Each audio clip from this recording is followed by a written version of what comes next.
Welcome to the Darkstream. Voxday, voxday.blogspot.com, and unauthorized.tv. Good to see you all here.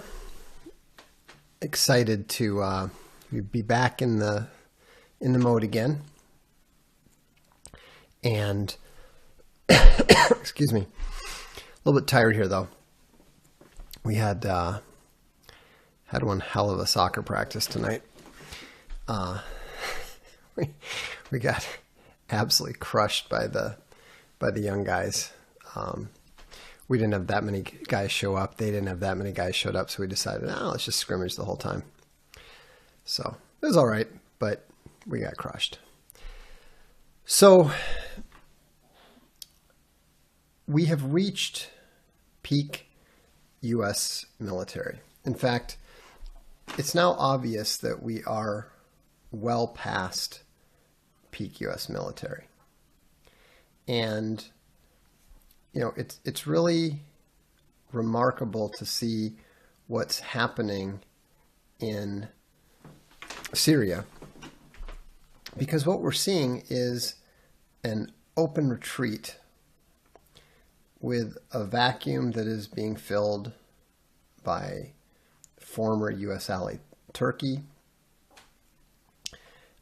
undefeated opponent Syria, and of course the Russians.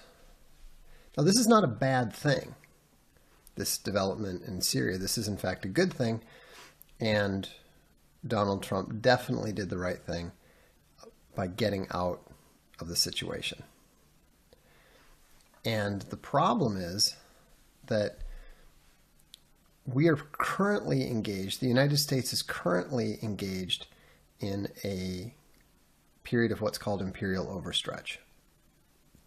And this is a very common thing in dominant empires. It's seen very often in history. The Romans did it, the Greeks did it, the Nazis did it. Very, very typical. And so, the problem is that it is very, very seldom that the powerful empire understands and accepts what's happened. And all you have to do is read some of the stories that are on the blog or read some of the stories in the news about the modern U.S. military. And it's very, very easy to see that this is no longer a serious fighting force.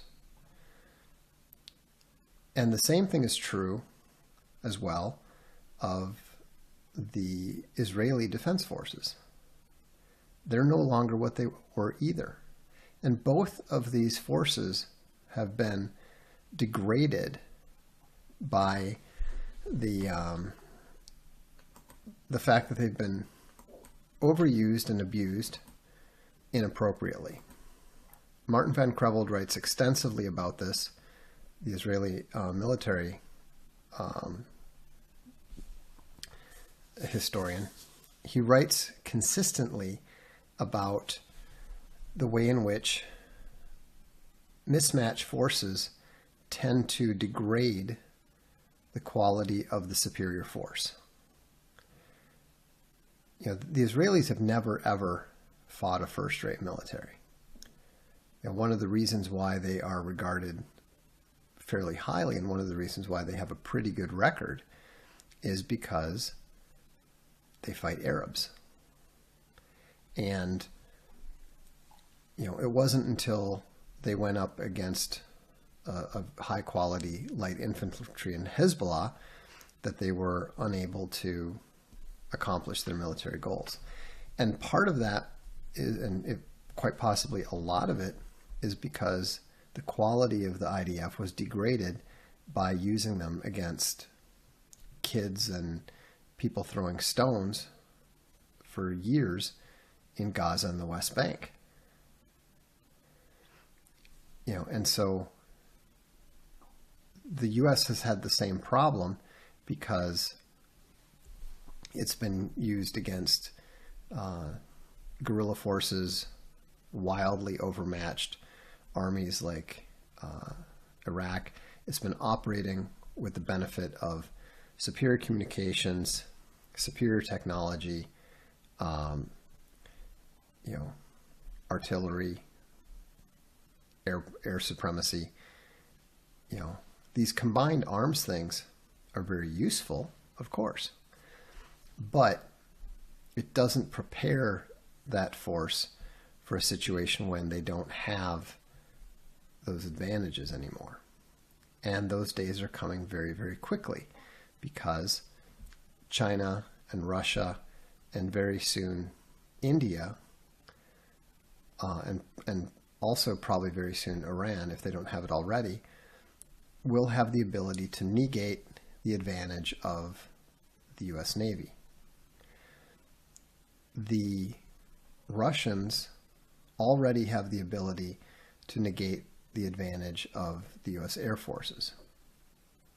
And so Marcus, the Death of Rats, has a good question. Does defeat in war and national traumas lead to a nation's decay and degeneracy? You have it backwards. A nation's decay and degeneracy lead to defeat in war and national trauma. And that's the concern for the United States here, or that's what should be the concern for the United States here, is that it is very, very clearly moving in the direction of a traumatic national defeat. And that could take, a number of different forms. It could take a large force being cut off and caught up in the Middle East. It could be the unexpected destruction of a major military base, perhaps in Turkey or Saudi Arabia. It could also be the destruction of a U.S. carrier group. We don't know. But the important thing is these unexpected events are always unexpected by the military that believes it to be superior. Athens had a superior military and probably would have remained in pretty good shape if it hadn't engaged in the Sicilian expedition. Read about that sometime. Victor Davis Hanson has a really good book on that. And nothing happened to the people in Athens. This was just the complete destruction of their very large force that was sent to attack the city of Syracuse and add it to their empire. But it was so traumatic, and it so encouraged their enemies that it wasn't long before Athens fell to Sparta. And so all the talk and all the posturing about how much the U.S. military spends compared to other militaries is totally irrelevant. U.S. military spending is not efficient. It does no good whatsoever if it's siphoned off and used to enrich sports teams owners, and if it's spent on useless and expensive military weaponry that's never going to be useful in war. You can't just look at the amount of money being spent and assume that that's going to make your military superior. And again, there's also the problem of what you're trying to accomplish. The Russian military doesn't have to try to occupy hundreds of bases all around the world. And so when you look at the situation here, I think that it's fairly obvious that there is a tragedy in the making. And Yeah, these hypersonic missiles are an indication of a serious problem. The U.S. military spends far more money than either Russia or China, and yet the Russians already have the hypersonic. They're in a position where China and Russia have its forces negated. Welcome, Engineer Bear. You know, if you look at what's going to happen, the whole concept, think about this. Since World War II, the primary use of the U.S. forces has been to move forward, make contact with the enemy, and then bring in, call in the artillery, call in the air support, blow the hell out of the enemy, and then advance. That's been the core of their doctrine, since 1942 or so. So what happens when technology in the form of cheap drone swarms and laser anti-aircraft negates air supremacy? Then suddenly you find out that the U.S. military doesn't have its advantages anymore. And then you suddenly start figuring out whether they can fight on even terms. And frankly, given the focus on diversity and given the number of women in the military, which is now beginning to invade the combat arms, after destroying the support arms, are now actually getting to the point of destroying the efficiency of the combat arms. I mean, this is a multi-level disaster in the making.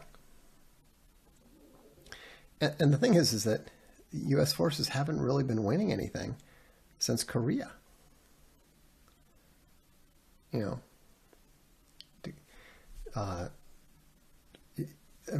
did win. You have to admit they did win very effectively against Iraq, and then promptly mishandled the occupation. And so Trump is doing the right thing. That's true. Russian and Chinese stealth tech is decades behind our proven systems. Yes, but stealth is apparently a bit of a false direction. The fact that the Serbs figured out how to defeat it with ancient technology means that the stealth isn't probably not likely to accomplish much.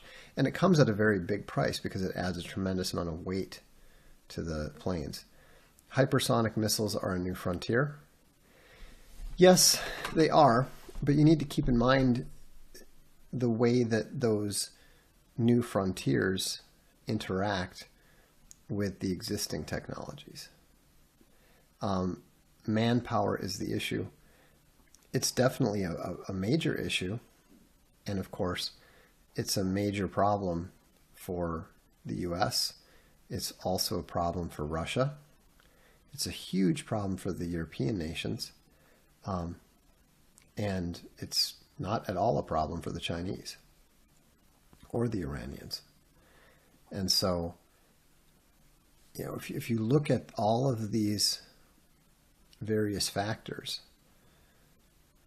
and you apply it to the geopolitical situation, it should be relatively obvious that some sort of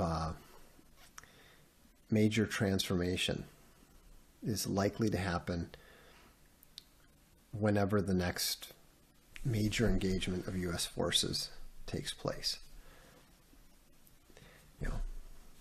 I could be wrong, but that's what I think that the facts and the probabilities tend to indicate. All of these young officers, as well as veterans with multiple tours of Afghanistan and Iraq who write to me, they're all telling me the same thing. A lot of them are getting out because they don't like the direction that things have been going for the past 30 years. I've been hearing about this stuff since 1990, and it's getting worse and worse and worse. It's not even just remaining how it was. It's getting considerably worse and has considerably eroded the fighting capability of even the average male troops. Welcome, James Erickson. Welcome to the channel. So, I'm not, this is not a black pill thing. This is actually a good development because the USA should not be in the business of empire. It's the choice to establish that empire and try to take advantage of it is one of the primary reasons that America has been invaded. The world always invades the imperial power because everybody with money and everybody who wants influence gets attracted to the center of power.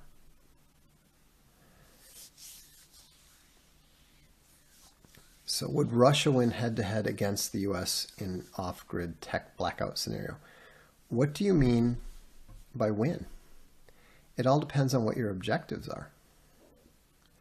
Napoleon won practically every battle that he engaged in once he invaded Russia. But by the time he returned, by the time his army returned to France, it was, practically destroyed.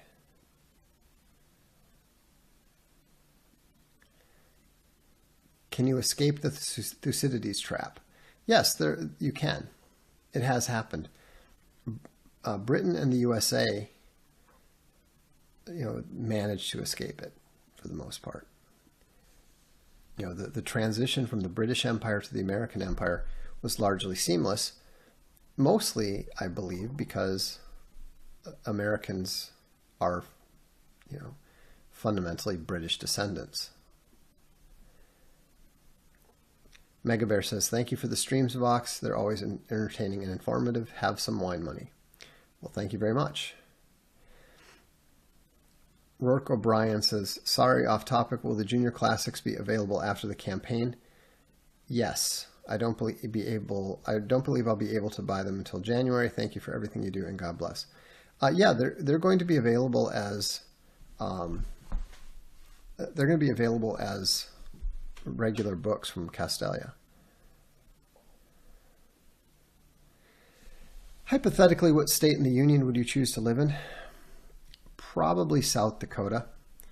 It's similar enough to Minnesota, and it's not as converged and not as invaded and so forth. So, but I'm going to be posting more of these emails from the various soldiers.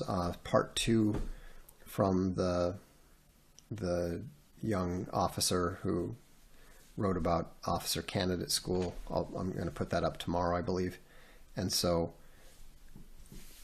this is something that is important to pay attention to and understand. Because when people are saying, we can't abandon our Kurdish allies, that's insane.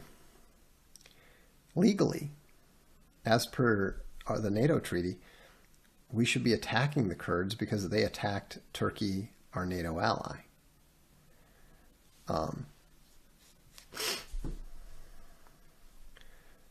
Well, Russia is still our competitor as far as the military views it. The current U.S. military is trying to prepare for a war with both Russia and China because that's exactly what would happen. Russia and China are allies of convenience. They have their own issues with each other, but they have much bigger issues with the whole neoliberal world order, for which the U.S. Army is the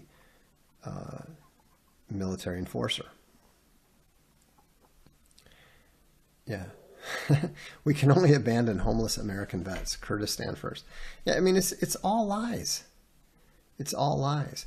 Will a South American nation eventually rise in terms of an empire military power? I think it's unlikely. Yeah, they've been predicting the rise of Brazil for decades now, and it hasn't happened. I don't think it's going to happen because you don't have enough high IQ people. You know, whereas in China, there are far more highly intelligent people, and there's actually now more rich Chinese than there are rich Americans. So, let's see. Do you have enough of these letters to put together a book? No, not even close. You know, and you look at the demographic destruction of the United States, you know, that's not helpful either. There is no U.S. nation. The U.S. is not a nation. The U.S. is a multinational empire. So, and it's not run for the benefit of the host majority nation. It's run primarily for the benefit of a different nation that we all know. And so, not entirely. Let's not exaggerate. But to the extent the elite is serving the interests of a nation, all you have to do is listen to what Nancy Pelosi has said, or a number of Republicans have said. It's very clear that they are more concerned about, you know, a foreign nation rather than the American nation. They don't even believe in the American nation. So, anyhow,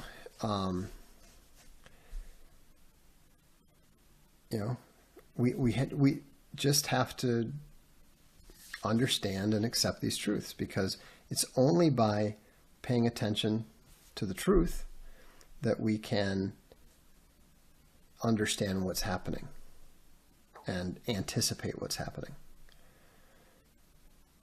Is it true that Napoleon wasn't short and didn't put his hand in his jacket to scratch from having scabies?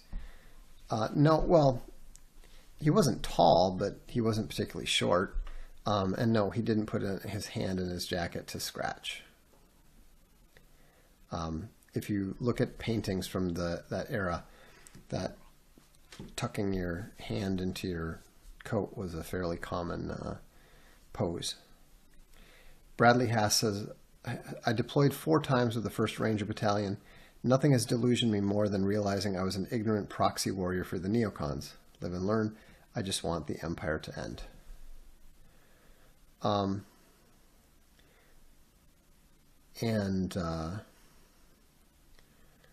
Let's see.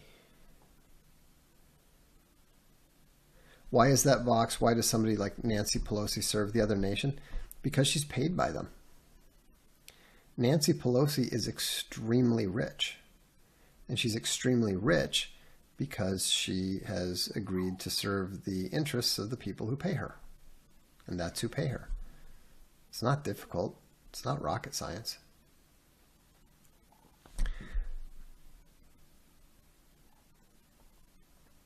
Let's see. Are you using a new lighting system? To a certain extent. I have a new lamp in the back that lets me turn on 3 different lights. So.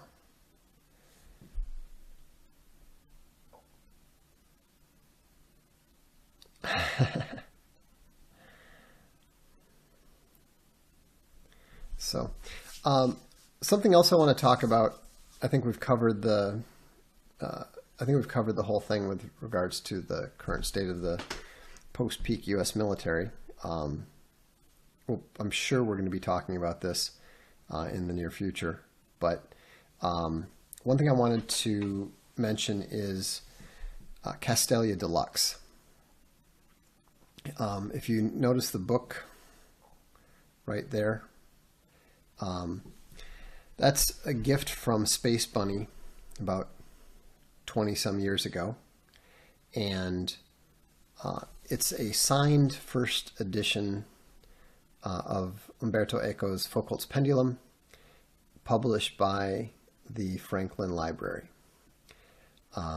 It's now going for as much as $550 on eBay and other used bookstore things. It's a valuable collectible. And she didn't pay anywhere near that at the 20 some years ago. But it's very, very high quality. And so one thing we have to make a decision here with regards to the deluxe books. And on the one hand, I want to make nice, high quality, lasting Castalia books available as broadly as possible, as inexpensively as possible, for the deluxe subscription. On the other hand, I want to bring back the really high quality of the best of the Franklin Library. When I read the collectors talking about stuff, they all lament the fact that nobody's doing that anymore. Even the Easton Press stuff, even the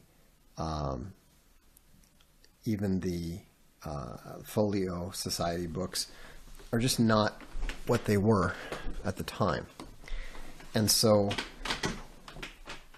what I'm thinking, and this is a question directed at those of you who were interested in the Castalia Deluxe program, and there's about 350 people who have indicated that they are.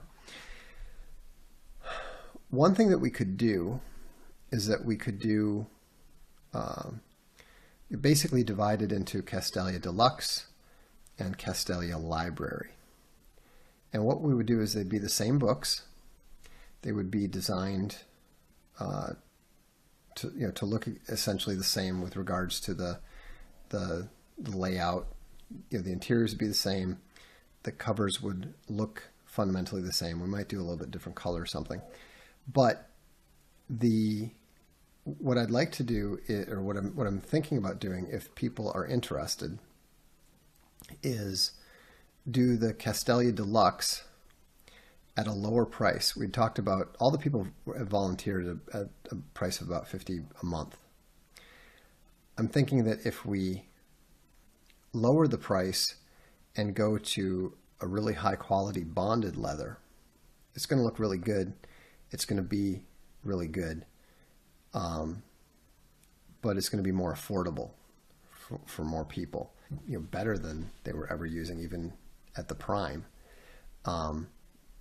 So what I'd like to know is, if you are someone who is, now the problem is the price.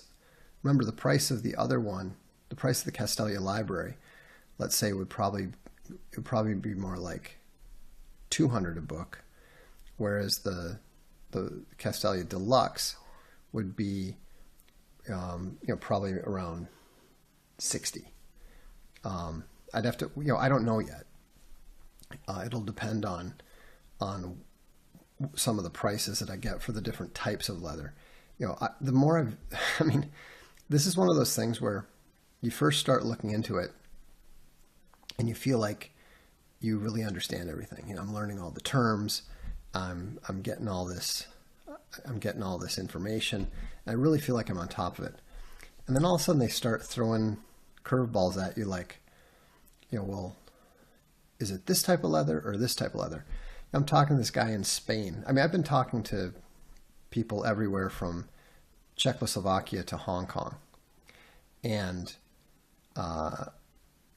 it's just amazing what you learn. But fortunately, I found the company that provides all the leather. It's Spanish leather, and they provided all the stuff to Franklin back in the day, and they provide it to Easton these days.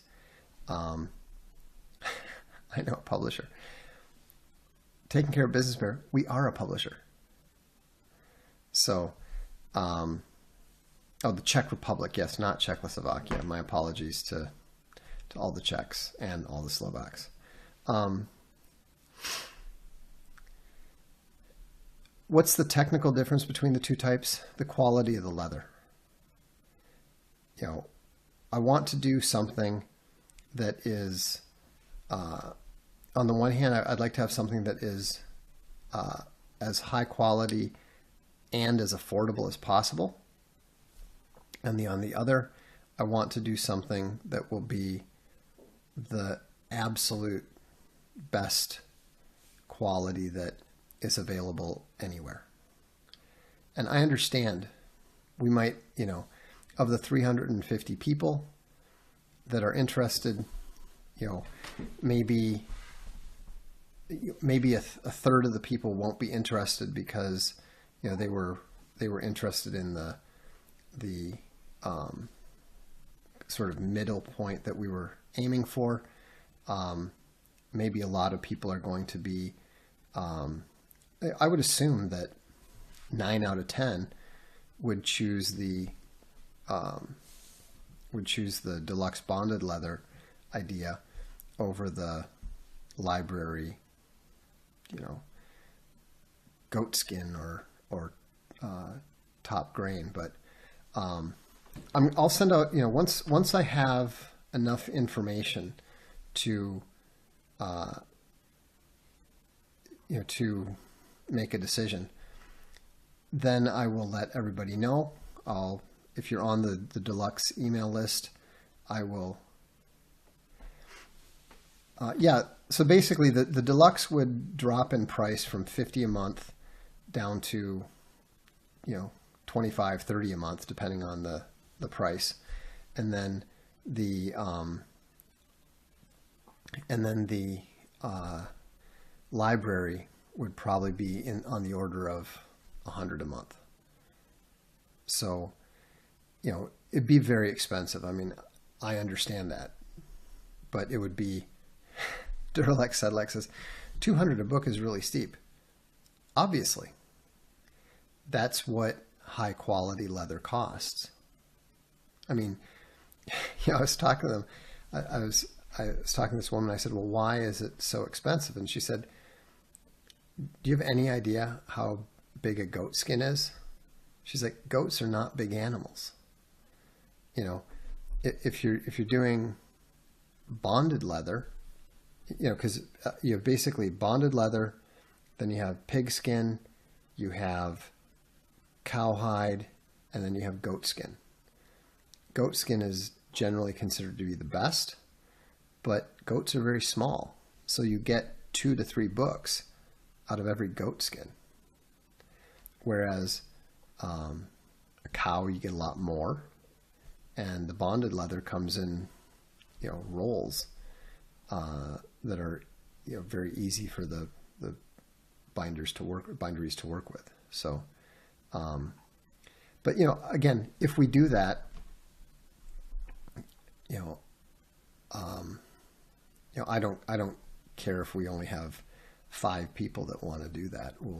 I want to do something that can really appeal to the collector audience, like the Franklin Library used to be. Bearskin. Yeah. Will there be cloth editions woven from Owen's mustaches? Assuming that we can steal it, yeah. Could we have a middle tier of pigskin? Well, it's possible.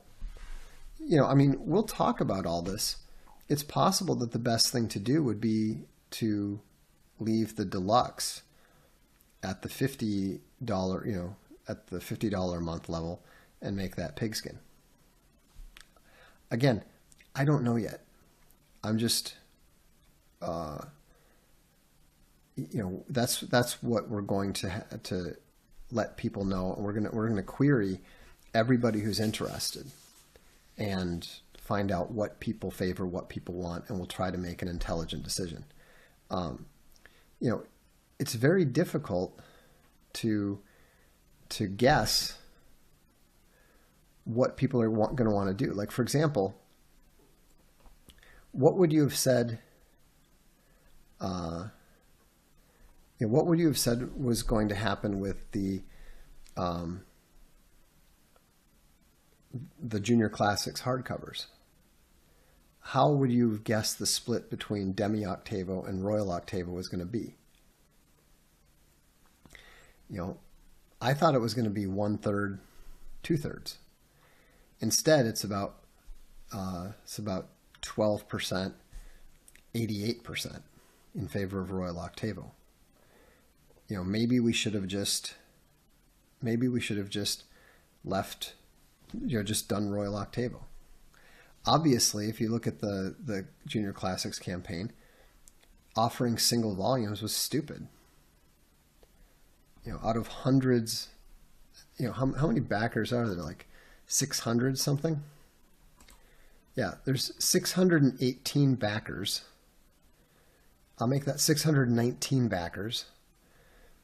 And there are only 7 who wanted a single hardcover volume. So I was completely wrong.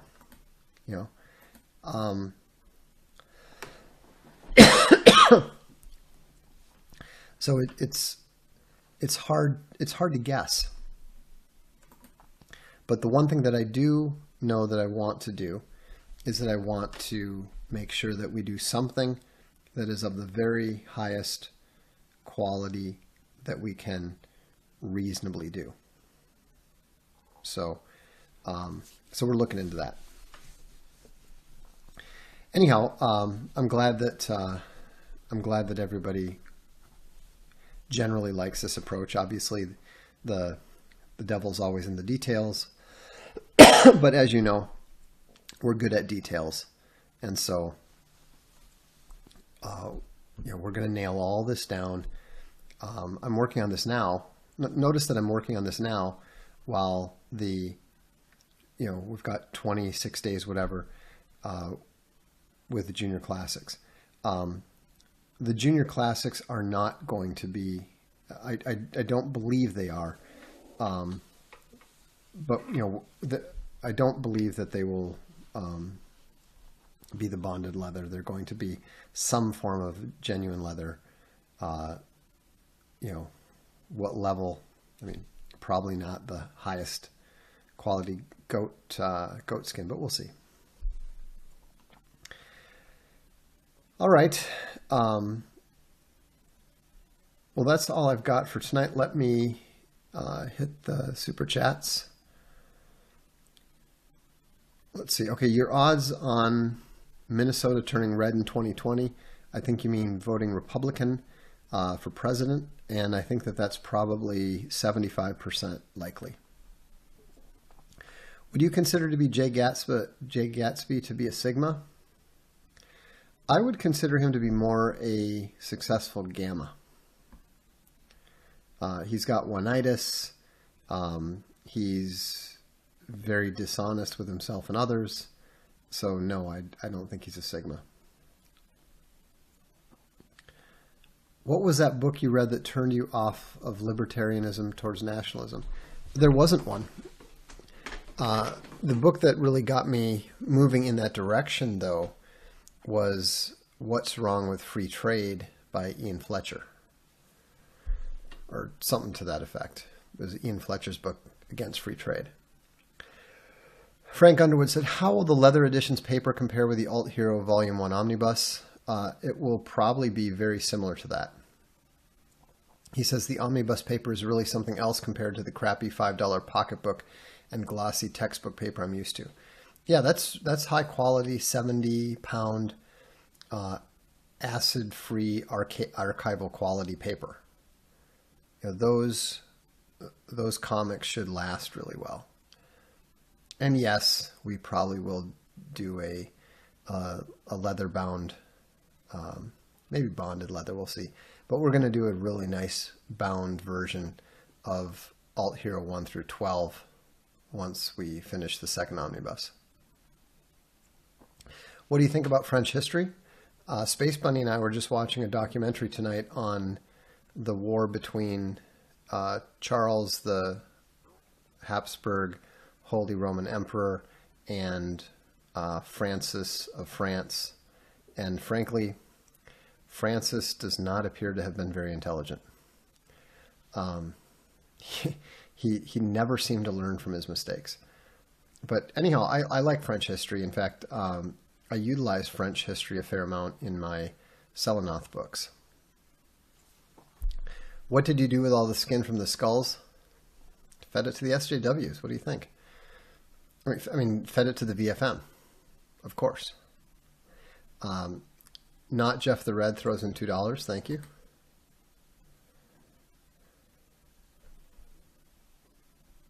And My Shield is Disgust said, how do you rank the men in Anna Karenina? Vronsky, Levine, Karenin, Oblonsky, etc. I'd have to look at that again. I read Anna Karenina twice, once in high school and once again like 10 years ago. But I don't remember who's who. So I'll look at that I'm sure I'll look at that at some point in time, especially if I write about it. Chase Littlefield says, hey Vox, keep strong. Thanks, Chase. Likewise. And I actually feel pretty good. I mean, I was a little frustrated tonight. I mean, our second team is a relatively high-level team, and they've got some very good players, including a lightning-fast wing who is definitely faster than I am, I learned tonight. I was a little bit frustrated because I actually had 3 pretty good opportunities, actually 4, and 3 times I shot, and each time I just, I hit one post and just went just wide on the other 2, which was really, really kind of frustrating. I mean, they weren't like gimmies, but I should have put at least 1 in. But I did feel pretty good because the only goal we got, I beat my guy down the side and then put a nice left-footed cross that our center mid headed in. So that was a nice little boom, boom, boom. And it's good to know that even at my age, you can still compete, sort of, with the young studs. So that was good. Let's see here. Vox regrets that he was never a sports writer. I don't think I'm really. I don't think I was really ever suited for that. Mark Duquesne said in 1963, Stan Lee put over 2 million Patsy Walker comics into little girls' hands. In 2019, Zoe Quinn sold 15,425 into Comic Score. So, are VFM faceless, or do they get it cut off? I don't play Civilization. Not my style. The magic left again. That's right. That's funny.